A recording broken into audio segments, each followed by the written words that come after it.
What's up, people? J-Dub here, giving a few thoughts on the latest edition of Monday Night Raw. Make sure you rate this video thumbs up, and if you haven't subscribed already, go ahead and click that subscribe button up there. Thanks. On to, well, before I get to Monday Night Raw, have to give a shout out to Rima Fakih and thank her again for joining us on the last episode of Pro Wrestling Talk Radio. We did a great 20-minute interview with her. We talked about a lot of stuff like her thoughts on the Divas of today, what Trish Stratus said to her when the cameras were off on Tough Enough, her experiences on Tough Enough, and a whole hell of a lot of stuff. It was a great interview. Make sure you guys check it out down in the description box. And we also talked about a lot more stuff. Kevin Nash, CM Punk, SummerSlam, Alberto Del Rio with the WWE Championship. At one point, my co-host even went off on Stephanie and Triple H, like he ranted on them for a little bit. So make sure you check out the episode, blogtalkradio.com/PWTR, or you can even download it on iTunes for free, link down in the description box.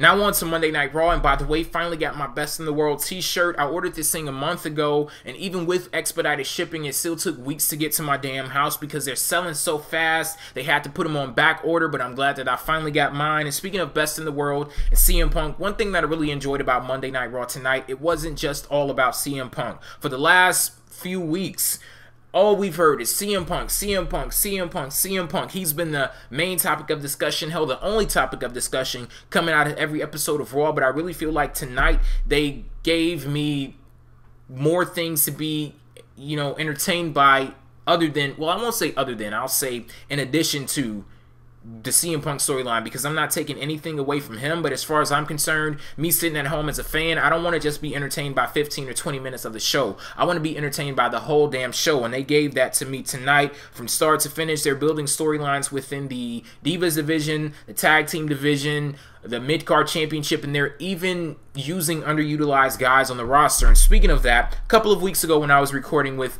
Denzel S27 from YouTube, he brought up the idea of WWE using underutilized guys and putting them together in tag teams, and that would basically kill two birds with one stone. You're giving these guys that aren't doing anything something to do, and you're also bolstering up the tag team division. And I'm like, you know what, that's a great idea. And they actually did that tonight with Evan Bourne and Kofi Kingston winning the tag team championship. So a couple of weeks ago, before any of this even happened on TV, I'm like, you know what, that's a great idea. But then the subject was brought up of The Miz and R-Truth teaming together, and I'm like, hell no.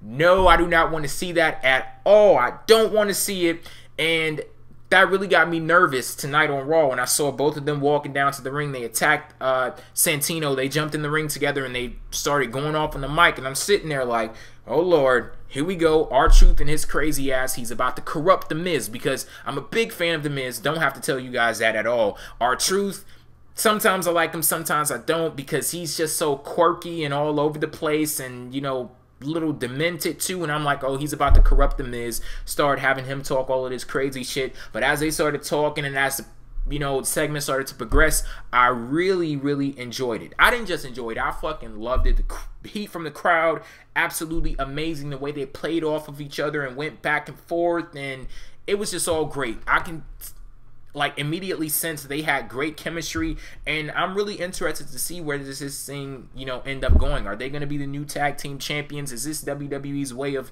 you know, bolstering up the tag team division? And yeah, I mean, I would love to see The Miz back in the main event scene, but as far as I'm concerned now, they already got a lot going on in the main event scene, and I don't really see how he would fit in there. So, you know, bringing some legitimacy back to the tag team championships, why not? And hell, if they're this entertaining on the regular as they were tonight, then I'm all for it. So on to the main event scene in the WWE title picture. CM Punk is no longer in the title picture, but I still think we're getting two potentially great storylines that are branching off from each other as a result. John Cena versus Alberto Del Rio. Del Rio is the WWE champion. John Cena, the #1 contender. As far as John Cena goes, I think I'm off this whole, oh, Cena needs to turn heel thing, because, hell, to be completely honest, I'll be probably more productive wishing for world peace than a John Cena heel turn. And I guess I've figured out now that he doesn't really need to turn heel for me to be entertained by his character. As long as he continues on the same road that he's traveling on right now, stepping it up in the ring, you know, getting rid of those repetitive promos and showing some fire in his character, then I'm all on board. I'm all cool with it. As far as Alberto Del Rio goes, he has a string of victories with some great in-ring performances, and he's also a dominant heel world champion. That's something that we don't really see lately in WWE with people like The Miz or Christian. Now, don't get me wrong, I'm huge fans of both of those guys, but it is refreshing to see Alberto Del Rio as a dominant heel world champion. And so, you know, I'm interested in that. As far as what's going on with CM Punk and Kevin Nash, I'm really loving this storyline. I know there are a lot of people out there who are so pissed off that CM Punk is not the WWE champion, not the #1 contender. My co-host from Pro Wrestling Talk Radio, CM Punk Mark 35, being one of those people. He was pissed that CM Punk didn't walk out of SummerSlam with the championship. But as far as I'm concerned, he doesn't really need the championship to be entertaining and interesting, and I feel like that's the position that he's in right now. I'm loving the storyline going on between him and Kevin Nash, and I'm really interested to see where it goes and where it ends up. A lot of people are off of it because they don't want to see Kevin Nash and CM Punk in the ring. To be honest, I don't want to see Kevin Nash in a wrestling match at all, but that's not the end game. Like, I can still see the end game is Triple H versus CM Punk, and they're slowly building up to that eventual feud. CM Punk, he's steady poking at Triple H, and Triple H is trying to maintain that professionalism with him being a corporate officer in WWE, but it's going to come one day where he loosens up that tie, and he's talking about, oh, I have to, you know, stand up for the best interest of the board, and I have to the board, and I can't do this. He's going to be like, you know what? Fuck the board. Pow! And I can't wait for that day, the return of the cerebral assassin. But I can really sense that things are heating up now, and I love storylines like this. It reminds me of like the old school, back when, well, like old school, 1999, 2000, 2001. That's not really old school, but for me, it's old school. And you know, the power struggles, and I can't say this enough. Triple H, my favorite wrestler of all time. I absolutely love the McMahons, and having all of that into one, and CM Punk, he's just so great now, having CM Punk, Triple H, Stephanie, Kevin Nash, John Laurinaitis, all of them mixed up into one storyline. I'm really enjoying it, and it's kind of like a full circle moment now, because when I started watching wrestling in 1998, 1999, I started out watching WCW, and my first favorite wrestler ever was Kevin Nash. And now he's in WWE, mixing it up with my favorite wrestler of all time, Triple H.